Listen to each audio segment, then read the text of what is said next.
I just wanted to take a sip of water on the plane, but suddenly, my fingernails started to turn black. As a doctor, I immediately realized this is a sign of severe hypoxia. Before I could think of a solution, the water bottle in my hand began to twist and deform. The cups on the table began to shake violently. The flight attendants noticed that something was wrong. She quickly sat down, fastened her seatbelt, and urged others to do the same. But it was already too late. The next second, the plane encountered turbulence. The water in the cups began to float in the air, and passengers who hadn't fastened their seatbelts were sucked into the air by the powerful air currents.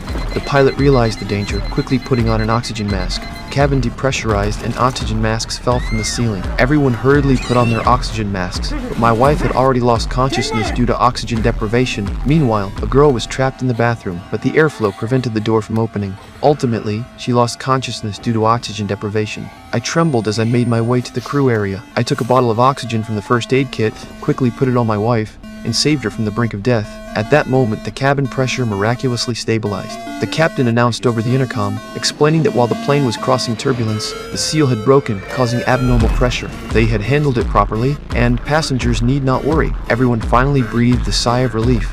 The flight attendants noticed the girl who had fainted in the restroom, quickly provided her with emergency oxygen, and she miraculously woke up. Just when we thought everything was over, a middle-aged man suddenly began to have difficulty breathing. The flight attendants called for a doctor. I rushed over, but the middle-aged man's condition continued to deteriorate. He began scratching his throat with his fingers. No one knew what he was doing. Suddenly, blood spurted from his mouth. He began convulsing, like a zombie. Soon, he stopped struggling, until he was placed on the ground. The middle-aged man had stopped breathing.